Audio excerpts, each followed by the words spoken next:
ഇവിടെ ചില ലേഡീസ് വീട്ടിലുള്ളവർക്ക് ഉറക്കഗുളിക എല്ലാം കൊടുത്തിട്ട് വീട്ടിലുള്ളവർ നല്ലോണം ഉറങ്ങി എന്ന് മനസ്സിലായതിനു ശേഷം രഹസ്യമായിട്ട് ഒരു സ്ഥലത്ത് എല്ലാവരും കൂടെ മീറ്റ് ചെയ്തു. മാസത്തിൽ ഒരു തവണ ഇങ്ങനെ മീറ്റ് ചെയ്യാറുണ്ട്. ഇപ്പൊ എല്ലാവരും സന്തോഷത്തോടെ ചിരിച്ചു കളിച്ചുകൊണ്ടിരിക്കുകയാണ്. ഇപ്പൊ ഇവരുടെ ഗ്രൂപ്പിന്റെ തന്നെ ഹെഡായ ഒരു മുത്തശ്ശിയും സിഗരറ്റ് വലിച്ചുകൊണ്ട് തന്നെ ഈ മാസത്തെ കുറിയുടെ നറുക്കെടുപ്പ് എടുത്താലോ എന്ന് ചോദിച്ചു. അതേ ഗ്രൂപ്പിൽ തന്നെയാണ് അവരുടെ മരുമകളും ഉള്ളത്. പുതിയതായി വന്നവരുടെ അടുത്തും മാസത്തിൽ 1000 രൂപ കൊടുത്ത് അത് നറുക്കെടുപ്പ് എടുക്കും. അതിൽ ആരുടെ പേരാണ് വരുന്നത് അത് അവർക്ക് കൊടുക്കുമെന്ന് പറഞ്ഞു. ഷീറ്റ് എടുത്ത് നോക്കിയാൽ മരുമകളായ ദേവിയുടെ പേരാണ് വന്നിരിക്കുന്നത്. ദേവിയോ എനിക്ക് ക്യാഷ് ഇപ്പൊ ആവശ്യമില്ല, ആവശ്യമുള്ളവർക്ക് കൊടുത്താൽ ഉപകാരമാകുമെന്ന് പറഞ്ഞ് അവിടെ ഉണ്ടായിരുന്ന ലേഡിയുടെ കയ്യിൽ കൊടുത്തു. നിന്റെ അമ്മയുടെ ഓപ്പറേഷന് യൂസ് ചെയ്തോ എന്ന് പറഞ്ഞു. ഇപ്പൊ അവിടെയുള്ള ലേഡീസ് എല്ലാം ദേവിയെ നോക്കി ഇവള് മാത്രം എന്താ ഇത്ര സന്തോഷമായിരിക്കുന്നത്? ഇവരുടെ കല്യാണം കഴിഞ്ഞിട്ട് തന്നെ 22 വർഷമായിട്ടും കുറച്ചുപോലെ ഇവളോടുള്ള സ്നേഹം ഹസ്ബൻഡിന് കുറഞ്ഞിട്ടില്ലെന്ന് പറഞ്ഞുകൊണ്ടിരിക്കുകയാണ്. വേറൊരു സൈഡിൽ ദേവിയുടെ ഹസ്ബൻഡും ഒരു മ്യൂസിയം തുടങ്ങാൻ പോവാണെന്ന് പറഞ്ഞ് ബാക്കി സ്റ്റാഫിനെ എല്ലാം വിളിച്ച് മീറ്റിംഗിൽ സംസാരിച്ചു. അതിൽ മമത എന്ന് പേരുള്ള ഒരു പെണ്ണിനോട് മാത്രം കുറച്ചു നേരം വെയിറ്റ് ചെയ്യാൻ പറഞ്ഞു. നോക്കിയാൽ 1 വർഷമായിട്ട്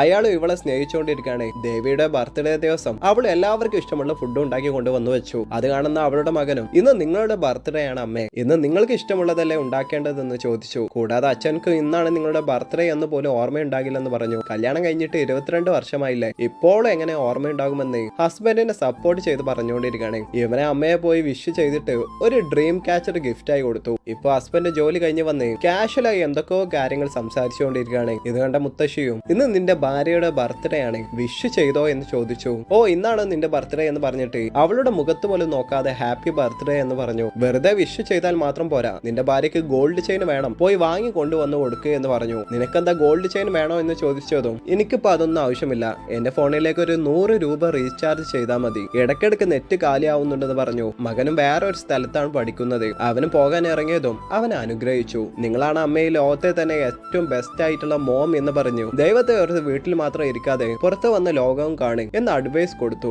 ഇംഗ്ലീഷ് പടങ്ങളെല്ലാം കണ്ട് ചെക്കൻ ചീത്തയായെന്ന് പറഞ്ഞ് അവനോട് വേഗം പോകാൻ പറഞ്ഞു. അവനെ പറഞ്ഞയച്ചു തിരിഞ്ഞതും ഹസ്ബൻഡിന്റെ ബുള്ളറ്റ് പുറത്ത് നിൽക്കുന്നുണ്ട്. അതിൽ അവൾ ഇങ്ങനെ നോക്കി നിൽക്കുന്നത് കണ്ടതും നീ ഈ ബൈക്ക് എങ്ങനെങ്കിലും ഓടിക്കാൻ പഠിച്ചാൽ നമ്മൾക്ക് 2 പേർക്കും കൂടെ ഈ ലോകം തന്നെ ചുറ്റിക്കറങ്ങി വരാമെന്ന് ആ മുത്തശ്ശി പറഞ്ഞു.